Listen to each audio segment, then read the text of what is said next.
اللہم صلی علی سیدنا مولانا محمد مبارک وسلم۔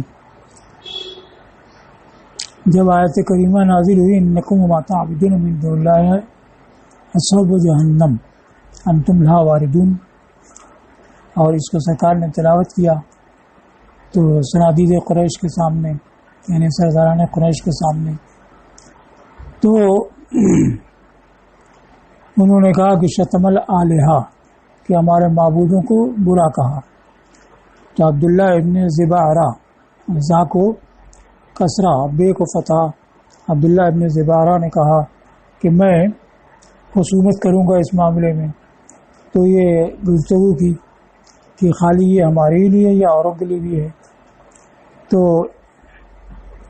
حضور صلی اللہ علیہ وسلم فرمایا، جیسا کہ ابن اسحاق کی ایک روایت میں ہے کہ ہر وہ جس نے کی یہ پسند کیا کہ خدا کو چھوڑ کر اس کی پوجا کی جائے تو وہ اپنے پرستاروں کے ساتھ ہوگا۔ اور اس نے اعتراض یہ کیا کہ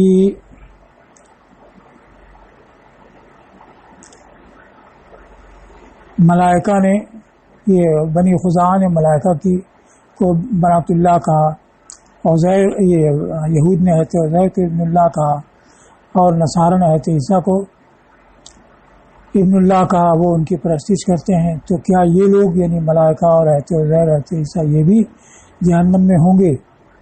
تو حضور صلی اللہ علیہ وسلم نے وہی فرمایا کہ جو اپنی پرستش خدا کے مقابلے میں پسند کرے گا وہ ہوگا، لیکن اللہ تعالیٰ کی طرف سے اس کی مزید وضاحت کر دی گئی کہ بے شک جن کے لیے ہماری طرف سے بہتر چیز سبقت کر چکی ہے وہ اس سے دور رکھے جائیں گے۔ لا یسمعون حسیسہا، وہ اس کی آہٹ بھی نہیں سنیں گے۔ وہم فی مشتہت انفسہم خالدون، اور وہ اس میں جو ان کے نفسوں کی خواہش ہو ہمیشہ رہیں گے۔ تو یہ ان کے مجادلہ اور بحث کو ختم کرنے کے لیے واضح طور پر بتا دیا گیا۔ عبداللہ ابن زبارہ نے اس وقت اعتراض کیا تھا، لیکن بعد میں یہ اسلام لائے اور کبار صحابہ میں سے ہوئے۔ اب لفظ حسنہ آیا احسن، اس میں تفضیل، اس کا مؤنث حسنہ، اس لیے تفسیر کی الخصلۃ المفضلۃ فی الحسن، وہ خصلت جو عمدگی میں فضیلت دی ہوئی ہو، بڑھی ہوئی ہو، یہ احسن کا مؤنث ہے۔ اب بہتر چیز کیا ہے؟ یا تو سعادت، یا ثواب کی بشارت، یا طاعت کی توفیق۔ تو یہ جس کے لیے سبقت کر چکی ہے وہ اس سے دور رکھے جائیں گے۔ یہ آیت نازل ہوئی ابن زبارہ کے جواب میں، ابن زبارہ کے قول کے جواب میں حضور صلی اللہ علیہ وسلم کے سرداران قریش کے سامنے یہ آیت کریمہ پڑھنے کے وقت انکم ما تعبدون من دون اللہ حسب جہنم انتم لہا واردون لو کان ہؤلاء آلہۃ ما وردوہا وکل فیہا خالدون تک۔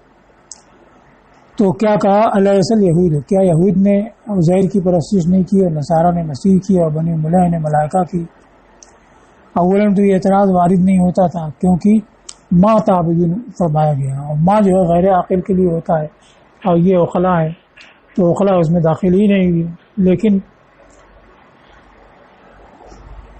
جدال کو دفع کرنے کے لیے مزید وضاحت کر دی گئی۔ علاوہ اس کے اس کا ارشاد و ما تعبدون ان کو شامل نہیں، اس لیے کہ ما غیر عاقل کے لیے ہوتا ہے۔ الا انہم، لیکن یہ عناد والے ہیں تو بیان میں اضافہ کیا گیا۔ اولئک، وہ لوگ یعنی عزیر و مسیح و ملائکہ اس سے یعنی جہنم سے دور رکھے جائیں گے، اس لیے کہ وہ اپنی پرستش سے راضی نہیں ہوئے۔ اور کہا گیا کہ ان الذین سبقت لهم من الحسنى سے مراد تمام مومنین ہیں، کہ سب کے لیے حسنہ بہتر وعدہ سبقت کر چکا ہے۔ اس کی دلیل یہ کہ مروی یہ ہے کہ حضرت علی نے سو روایت کیا، ابن ابی حاتم نے، ابن عدی نے، ابن مردویا نے، کہ حضرت علی رضی اللہ تعالیٰ نے یہ آیت کریمہ تلاوت کی، پھر فرمایا کہ انا منہم، میں بھی ان میں سے ہوں، ابو بکر اور عمر اور عثمان اور طلحہ اور زبیر اور سعد، عبد الرحمن بن عوف بھی۔ اور حضرت جنید بغدادی رضی اللہ تعالیٰ نے فرمایا کہ سبقت لہم من العنایہ فی البدایہ، ان کے لیے ہماری طرف سے ابتدا میں عنایت سبقت کر چکی، تو ان کے لیے انتہا میں ولایت ظاہر ہوئی۔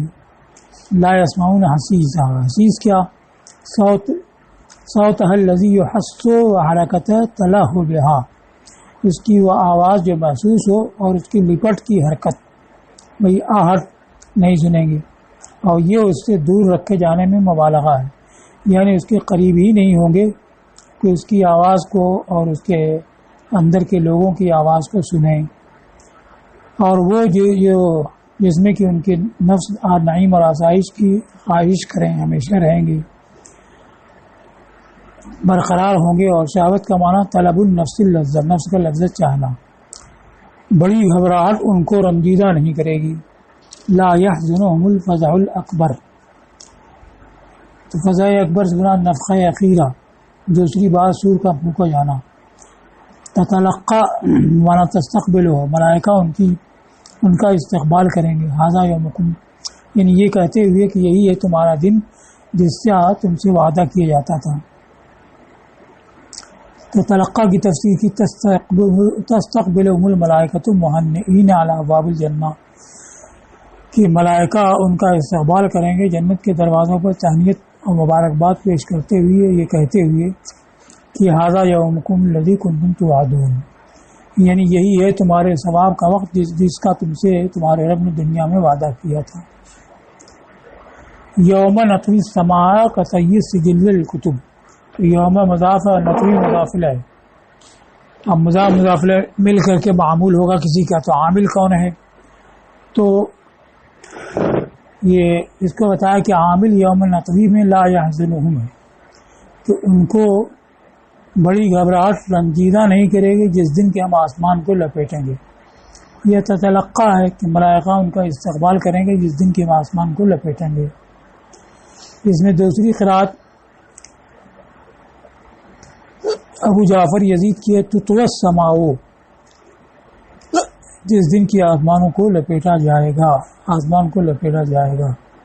یہ اشرا میں سے ہیں ابو جعفر، باقی لوگوں کی قرات نطوی السماء۔ اب یہ طی سما کا کیا مطلب ہے؟ تو دو تفسیر کی گئی ہے کہ اس کے ستاروں کو بے نور کر دینا اور ان کے نشانات کو مٹا دینا، یا طی کے معنی لپیٹنا ہے، نشر کی پھیلانے کی ضد، یعنی جس وقت ہم ان کو جمع کریں گے اور لپیٹیں گے۔ کطی السجل للکتب، جیسے کہ صحیفہ کو، دفتر کو مکتوبات کے لیے یا لکھنے کے لیے لپیٹا جاتا ہے۔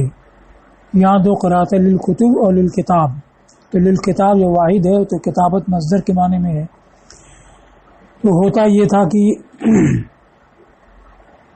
ایک ورق کاغذ لیتے اس پر لکھتے، جب بھر جاتا تو دوسرا اس میں چپکا دیتے اور اوپر والے کو لپیٹ دیتے، پھر وہ بھر جاتا تو پھر تیسرا چپکا دیتے اور اوپر والے کو لپیٹ دیتے، اور علاوہ اس کے جب پورا کا پورا لکھ جاتا تو بھی لپیٹ دیتے تھے۔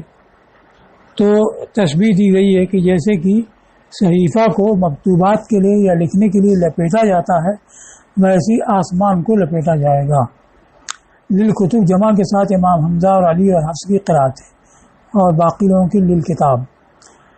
تو جس طریقے سے کہ سجل یعنی صحیفہ کو مکتوبات کے سبب لپیٹا جائے، مکتوبات کے سبب یعنی لما یکتب فیہ من المعانی الکثیرہ، یعنی ان کثیر معانی کے سبب جو اس میں لکھے جائیں، اور باقی لوگوں کی قرات للکتاب یعنی کما یتوت تمارو للکتابہ، یعنی جیسے کہ کاغذ کے ڈھیر کو لکھنے کے لیے لپیٹا جائے، یا لما یکتب فیہ، تو کتاب مصدر کے معنی میں، یا ما یکتب فیہ کے معنی مکتوب کے معنی میں، یا کاغذ کو لپیٹا جائے اس کے سبب جو اس میں لکھا جائے۔ اس لیے کہ کتاب کی اصل مصدر جیسے بنا کے معنی تعمیر کرنا، عمارت بنانا، پھر مبنی کو یعنی بنی ہوئی عمارت کو بنا کہا جاتا ہے، تو ویسی کتاب اصل میں تو لکھنے کے معنی میں، پھر مکتوب کو کتاب کہا جاتا ہے، اس لیے کہ کتاب کی اصل مصدر ہے جیسے بنا، پھر اس کے بعد یہ مکتوب پر بولا جاتا ہے۔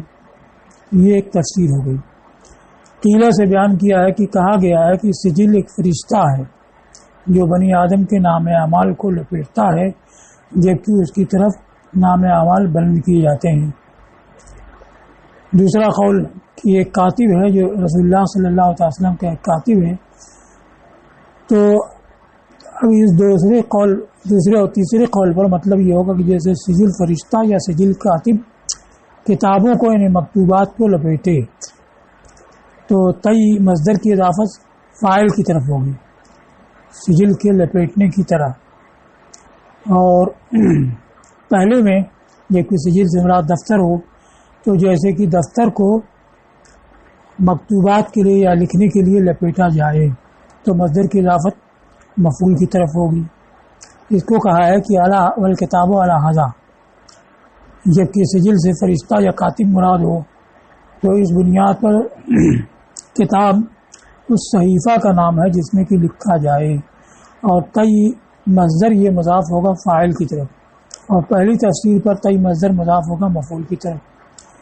یہ ابن جریر نے اقوال ذکر کیے ہیں، لیکن اس کے بعد ترجیح دی ہے کہ اس میں اولا قول اور درست ہمارے نزدیک وہ ہے جنہوں نے یہ کہا کہ سجل سے مراد صحیفہ ہے، اس لیے کہ سجل بمعنی کاتب تو حضور صلی اللہ علیہ وسلم کے کاتبین معروف ہیں، اور ان کاتبین میں سجل نام کا کوئی کاتب نہیں، اور سجل نام کا فرشتہ یہ بھی کوئی معروف نہیں ہے، اس لیے یہ دونوں قول مرجوع اور ضعیف ہیں۔